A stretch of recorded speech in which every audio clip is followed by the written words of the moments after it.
গাছের ডাল পালা পাতা ফুল ফল হয় নাকি হয় না? হয়। এই যে শাবান মাসের মধ্যে যারা ইবাদত বندگی করবে, তাসবিহ তাহলিল জিকির আজকার করবে, আমার নবী হাদিসের মধ্যে ঘোষণা করেছেন যেভাবে গাছের মধ্যে ডাল থাকে, পাতা থাকে, ফুল থাকে, ফল থাকে, ঠিক তেমনি ভাবে ওইভাবে বেশি বেশি সওয়াব আল্লাহ সুবহানাহু ওয়া তাআলা আমলনামার মধ্যে লিখে দিবেন। উচ্চ আওয়াজ দিয়ে বলুন সুবহানাল্লাহ। শুধু তাই নয়, আমার নবী হাদিসের মধ্যে ঘোষণা করেছেন, হযরত আবু হুরায়রা রাদিয়াল্লাহু তাআলা থেকে হাদিস বর্ণিত, তিনি বলেন আমার নবী ঘোষণা করেছেন, উম্মতের নর নারীগণ শুনে রাখো, শাবান মাসের মধ্যে যেই ব্যক্তি রমজানের রোজাগুলো পালন করার নিয়তে, কারণ রমজানের রোজাগুলো ফরজ, ওই রমজানের রোজাগুলো পালন করার নিয়তে 3টি রোজা রাখবে শাবান মাসের মধ্যে, আমার নবী বললেন যেই ব্যক্তি রোজা রাখবে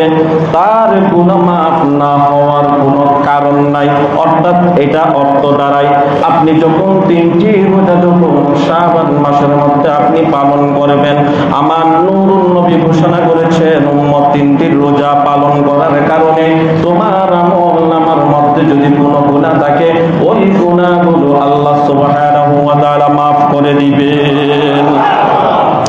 শুধু তাই নয়, আবার দ্বিতীয় হাদিসের মধ্যে হযরত আবু হুরায়রা রাদিয়াল্লাহু তাআলা বর্ণনা করেন, যেই ব্যক্তি ইফতারের আগে 3 বার দরুদ শরীফ পাঠ করবে, কারণ আপনি ইবাদত বندگی তাসবিহ তাহলিল জিকির আজকার আপনি করেছেন,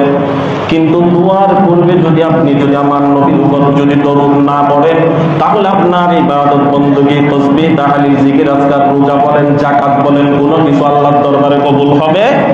না। আমার নূরুন নবীর উপরে যে ব্যক্তি ইফতারের আগে 3 বার দরুদ শরীফ পাঠ করবে, ওই হাদিসের মধ্যে বলেন 3 বার দরুদ শরীফ পাঠ করার কারণে উম্মত শিরিক ছাড়া তুমি শয়তানের ধোঁকায় পড়ে গুনাহ করেছো, আমার নবীর উপরে 3 বার দরুদ শরীফ পাঠ করার কারণে তোমার আমলনামা থেকে আমার আল্লাহ সব গুনাহ মাফ করে দিবেন। শুধু তাই নয়, হাদিসের মধ্যে আছে যে ব্যক্তি আমার নবীর দরুদ শোনার পরে দরুদ পড়ে না, অনেক ক্ষেত্রে দেখবেন দরুদ পড়তেছে কিন্তু ওনার মুখ বন্ধ, কারণ আমার নবী বলেন সবচেয়ে তোমাদের মধ্যে কৃপণ হচ্ছে সেই ব্যক্তি যেই ব্যক্তি রাসূলের নাম শোনার পরে সাল্লাল্লাহু আলাইহি ওয়াসাল্লাম বলে নাই, আমার নবীর যখন দরুদ পাঠ করা হয় তখন দরুদও পড়ে না, সেই ব্যক্তি হলো সবচেয়ে বড় কৃপণ। দ্বিতীয় নাম্বার হচ্ছে আরেকটি হাদিসের মধ্যে আমার নবী বলেন, উম্মত যেই ব্যক্তি আমি নবীর উপর দরুদ পড়া ভুলে গেল, সেই ব্যক্তি জান্নাতের রাস্তায় কি হয়ে গেল? রাস্তা ভুলে গেল। একেবারে সহজ কথা। আরেকটি হাদিস শাবান মাসের ফজিলত সম্পর্কে,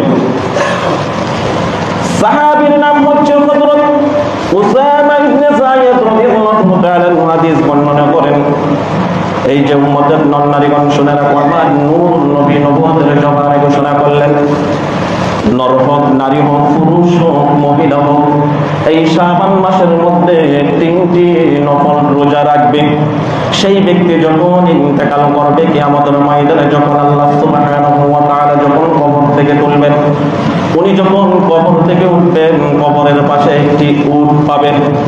যেই জান্নাতি উট, ওই উটের উপরে সওয়ার হয়ে তিনি কিয়ামতের মাঠে উপস্থিত হবেন। সুবহানাল্লাহ।